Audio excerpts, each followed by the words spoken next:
Hello and welcome to this episode of the Corporate Escapists TV show. I am your host, Christine Innes, and I am delighted to have the incredible, talented Cody joining me today. Hi, Cody. Thanks for joining.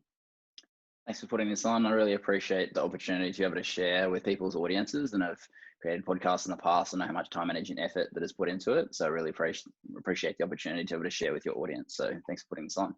Oh, my pleasure, my pleasure. And I'm actually really excited. Like I just said to you, I can't not forget your name because that's my son's name. So that's going to be nice and easy today for me. But I'm actually really excited because of, what you do. And, for me, obviously coming from the corporate world and obviously being in the leadership sort of, arena. And it's really important, to have strong leaders, but really authentic leaders. So do you want to share with the audience a little bit what you do, and then we'll jump into sort of, just some, questions just to sort of how we can help best sort of, give advice to our audience? Yeah, definitely. So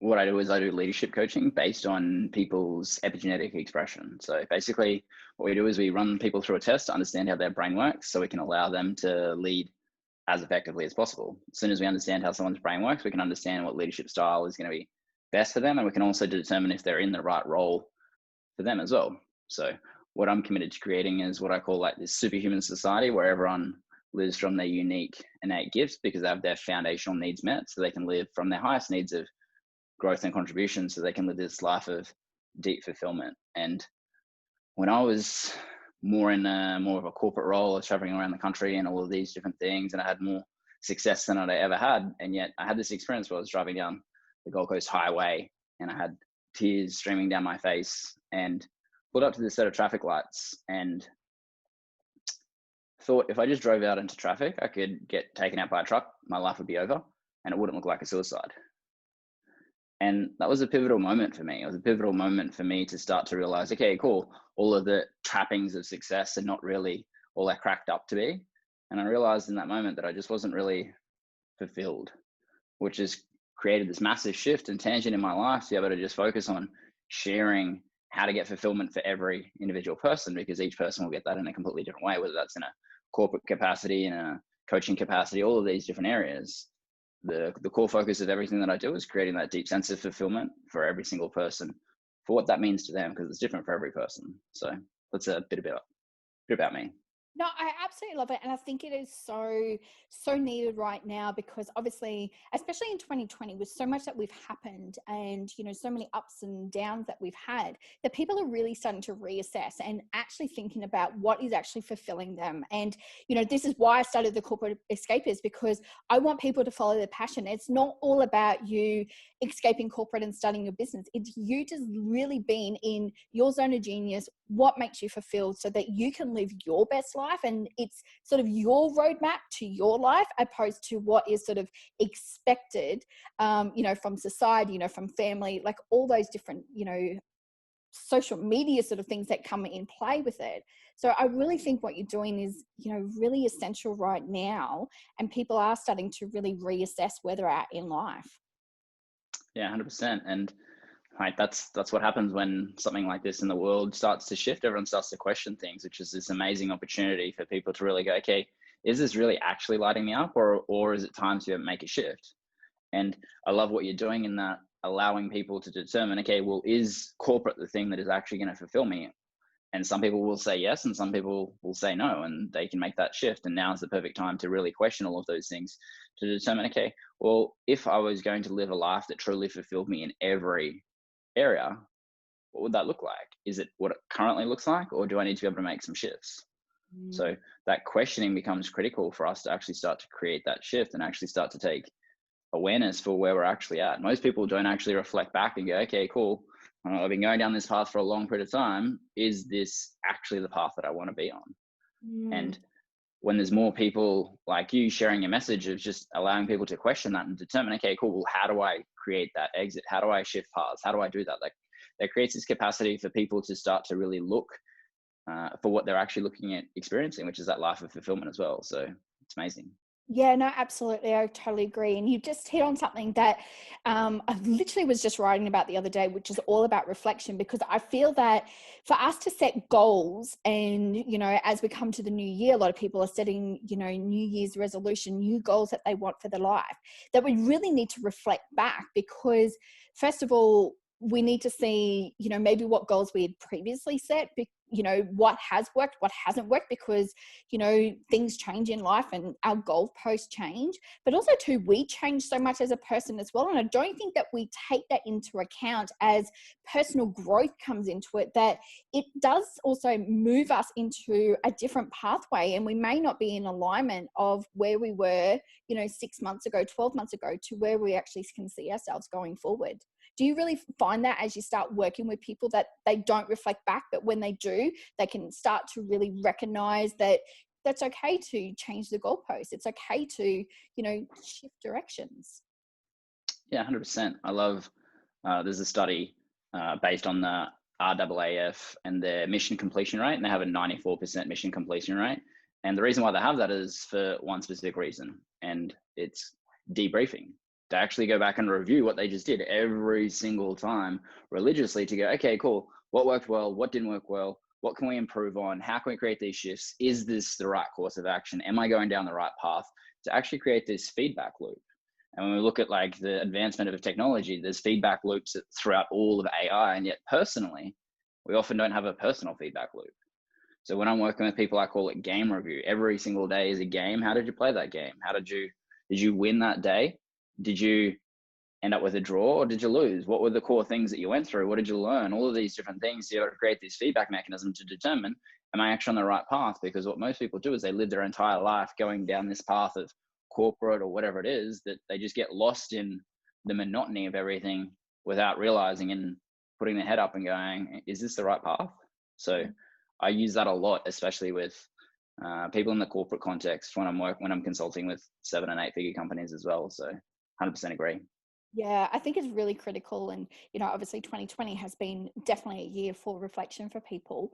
What are some of the things that you are finding when you're going into businesses and, you're talking to the staff and obviously talking to management as well? Do you still find that, there is a disconnect between staff and also management, and having that sort of level of communication between the two?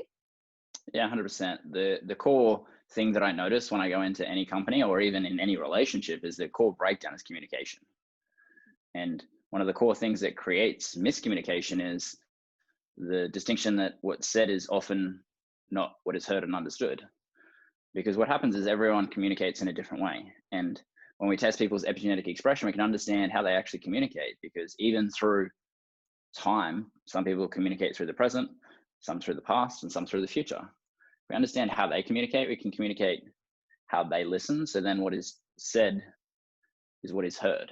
And then we can actually move forward. There's actual understanding. The limitation when we talk about communication in any context, relationships and coaching and management, all of these areas, the biggest myth of that is the perception that communication has actually taken place. Most people are spitting out noise and it's not being received by people, and they don't realize that it's not being received by people, and there's no feedback even within that. If we go back to the context of feedback, we're looking for feedback from people's verbal cues, all these different things, and actually asking questions and going, okay, cool, can you feed that back to me so I can ensure that you've actually understood and heard exactly what I communicated, and what will done look like when you've completed that task for you. And we can make sure that those images match up so that we're actually on the same path and determine, okay, communication was effective in this instance, and I know that that person is going to do X, Y, Z, which is ultimately what I wanted. Yeah. So part of that is understanding how people listen. Yeah, and I think it's really crucial because, in any stage, we obviously have to communicate, and that's, in our personal lives, but also in business as well. And it is also that I find that, how I would communicate with my partner, how I communicate with my son has to be different also to other people that I'm doing business with. And sometimes we have to really work out, A, have they understood it? And B, also too, if something hasn't worked, that maybe we haven't communicated, you know, effectively as a leader ourselves, and, you know, really taking on that responsibility. So do you find like some leaders struggle with that sort of concept of not taking that responsibility on themselves, that they haven't done the effective communication so that how they've done it? Yeah, 100%. And We've just lost your camera. Oh, there you there are. What I notice is, especially with leaders, is like leadership ends with you. The core form of leadership that we're looking at is self-leadership. If you can actually start to lead yourself and create that internal feedback loop and create responsibility around outcomes rather than outsourcing it, then we can start to really create dramatic results. I love Simon Sinek talks about leaders aren't responsible for the results, they're responsible for the people that are responsible for the results. So if they can enable and empower the people to actually get to the vision and actually seeing exactly what that is, then they can actually create access to those results. And they have to take responsibility for actually communicating that and ensuring that communication has been effective, which normally just takes like an extra few questions to determine, okay, cool, well, can you feed that back to me? What does that look like? What does done look like to you? Does it look like this, or these variables, or these things? How will you know when that's complete? Because I do this all the time in my team. I start to communicate things, and then I ask the question, okay, cool, what does done look like? And then like, okay, well, it's you have this spreadsheet done. It's like, okay, cool, well, I need to explain a little bit more. I'm taking more responsibility for this because based on what you fed back to me, you don't understand the context. So I'm going to take responsibility to highlight what the purpose of this is, so we can start to move forward and go, okay, cool, the purpose of this tracking document is to actually ensure that we're hitting the benchmark so that we can actually grow the business. Without these 3 core variables, then nothing's going to move forward. So a lot of instances, we need to just ask that 1 or 2 more questions to determine, okay, cool, what did you take from that? What do you think you need to go and do now? And what will that look like at the end point? Because then we can start to rumble with, all right, well, what's the next thing that we get to do? What's it actually look like as a complete picture? When we can actually start to do that, we can start to go, okay, cool, now I understand what we're actually working towards, and now I have the context of it, and I can actually complete it, rather than someone going down that pathway again and going, okay, let's go and do all these different things, and yet it falls apart because there was a lack of understanding or communication, which could have been avoided with an extra question or 2. So yeah, I know, I really love it. And I really think that there's something really critical. What you said was, you know, really sharing the vision, because I find a lot of the times that if you're bringing on somebody, so for example, I've just put a VA on into the business. So for me, it was really essential for her to actually see where, and the reason why I started the business, but also where I see the business going, so that they can actually start to see that there is also growth. There is actually this vision for it. And as you said, what the purpose is for each individual task with it. And I feel that there's so many times that, especially for business owners and also in leadership, that if that vision was shared, people actually become more passionate about it as well. So they're more energetic to actually complete the task and actually to get it done, you know, to the highest standards as well. 100%. Everyone wants to rally behind some vision, behind something, and actually works towards something big. And part of what I do when I'm working with people, whether it's in a corporate capacity or in a coaching capacity, is determining what they're actually here to be able to create in this lifetime, to determine what their calling is. Because each of us actually has this inherent biology, which is set up in a specific way that has a specific genius. And as soon as we understand that, we can create within that. And when we then work out how we're going to filter that genius through the vision, we can actually start to see how that can create magic in the world, how it can unlock those unique innate gifts that every single person has. So we need both of those variables. We need the vision to understand what we're going to be channeling our genius through, as well as understanding what our unique gifts are. When we can bring those 2 things together, then we can create access to flow for each and every person within an individual level, in a team level, and then on a company level as well, which is ultimately the focus. Yeah, I think it's really critical because, you know, obviously I've worked in the management side and had a large team, you know, that I'm sort of responsible for, but you will find certain people have, you know, either a gift for communication, they'll have a gift for leadership, or, you know, or sometimes it is simply they just want to do the data. So finding what they're good at, harnessing that energy, and, you know, letting them, you know, working that sort of zone of genius. I think it's so essential. And, you know, as people, you know, really grow their business, as they start to bring people onto their teams to really identify that, I think you've really hit on something that's very, very core for just not only large companies, but for startups as well. Because, you know, as your business grows quickly, you want to be able to find also where your gaps are so that you can bring somebody else on. 100%. I was doing a presentation yesterday at an event, and one of the core things that we're talking about is the kind of levels of activity and what we need to delegate and what we need to dump. And especially in a startup phase of a business, this is the core thing. There's millions of things that we can be doing, going all these different pathways to be able to move the business forward. And we really need to determine, okay, cool, what is not my zone of genius so I can delegate that? And if it's not critical, then I'm just going to dump it. Because what happens is we end up as entrepreneurs chasing after the next shiny object of like, all right, I need to find, now I need a referral system. Now I need all of these things. We go all these different directions rather than going, okay, cool, what's the most important thing for me to do? And in my business, mine is speaking, selling, and delivering leadership training. That's why, like, even, you know, most of the engagement to have me on this call is done through Jackie, who's the connector version of everything that we do, because she likes building connections. And even someone gave us the feedback the other day. They're like,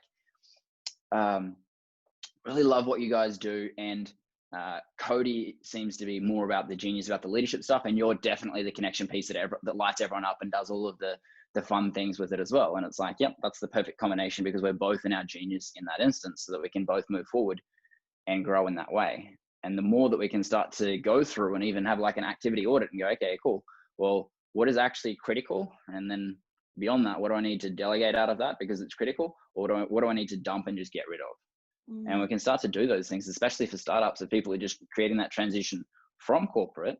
That's one of the greatest frameworks that you can start to utilize, just to make sure that you're optimizing everything you're doing. Because in the startup phase of a business, that's what's most critical. It's like, okay, what's most important? Because there's going to be a lot of things that need to get done at some stage. And then it's all about going, okay, cool, what's the highest priority task? What's the most profitable task that I can do today? How do I focus on that over anything else? Yeah, essential. And honestly, like, I've recognized very early on, numbers is not my thing. So it was to get an accountant like straight away, because I'm like, you know what, this is just not my zone of genius at all. So, you know, offshoot that task, that's no problems at all. So yeah, I think it is really essential. And, you know, I feel that some people lose the momentum in their business because they do get so tied down with what he said, like those tasks where it's not in their zone of genius, or it's also tasks that are not critical to grow their business because they get distracted and not do it. So what are some of the tips for people so that they can really identify what is sort of like their zone of genius that they can really focus on and really, you know, enhance their own natural skills and strengths?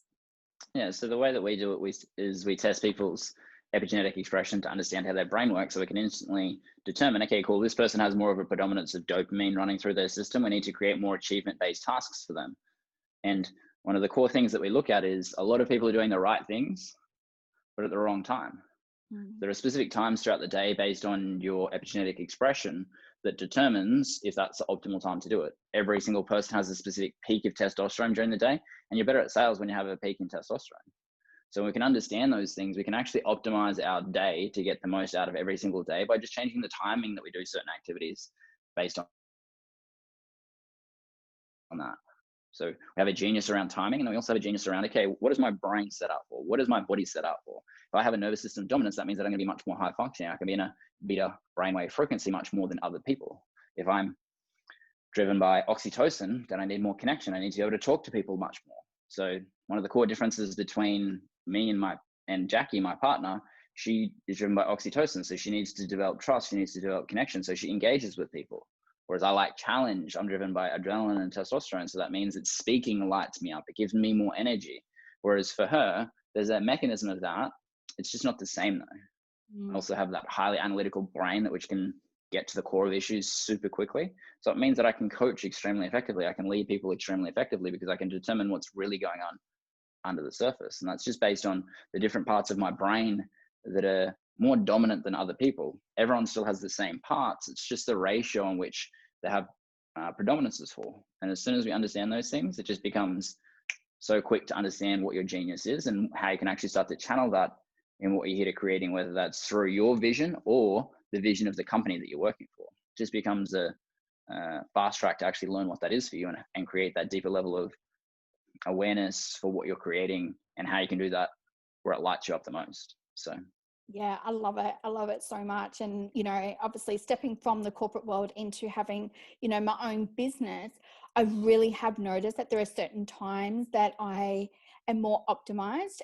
So first thing in the morning, you know, I know people say, like, I try not to start work before 9 o'clock, but there are times where I'm like so energized. I'm like, okay, I'm going to start because I know that I'm going to be focused and, you know, the clarity's there. So it's really making sure that you can really hone into that. So I think it's really incredible what you're doing. And, you know, I really do recommend anybody who is either a startup, you know, who is also in corporate world, you know, to get in contact with you, because I think that this is something that is so needed, you know, and it's not just, you know, in business, it's also in your personal life that you can really work out, you know, where your sort of zone of genius is. So thank you so much for being here today and sharing all of your amazing knowledge with us as well. I'm going to put all of the details where everyone can get in contact with you and reach out to you.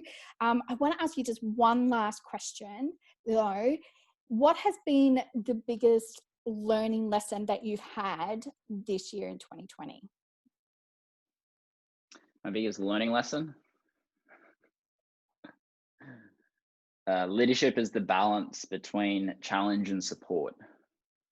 So you need to know exactly how much challenge that someone needs to be able to push them to grow, and at the same time come around them to support them so that they can actually do that. What most people do is they only challenge or they only support, and that creates this sabotage mechanism of what that looks like for them, because they just go into a downward spiral, because then they get overwhelmed because they're not getting pushed or they're not getting supported enough. So my greatest lesson this year, and it's been highlighted because of the entire global things that are going on, that a lot of people are more challenged than normal. So it's a time where a lot more people can utilize just that little bit more support, because it's just that many more challenges on a world level. So it's balancing those things. And the test of a great leader is to determine, okay, can you determine what this person actually needs? Do they need a little bit more challenge right now? Do they thrive on more challenge, or do they need a little bit more support? Because they're opposing energies. And as soon as you can understand that they're opposing energies and you get to determine where you go on that spectrum of challenge versus support, the faster that you can actually get people results and the more they're actually going to resonate with that. So it's been one of my biggest learnings this year. So I love it. I love it so much. And it is definitely needed right now. And I think, you know, everyone can reflect back on that and just sort of look at, you know, where they're at right now in their life and also in their business, of whether or not you need a new challenge or whether or not you just need a little bit of extra support. And I just want people to know that it's okay if you do need the support, because, you know, we're only humans. We all make mistakes. We all need a little bit of help and that as well. So thank you so much for joining me today on this episode of the Corporate Escapists TV show and podcast. I really do appreciate it. I want to thank everyone who has joined in and watched this episode. Please reach out to Cody and his incredible team as well.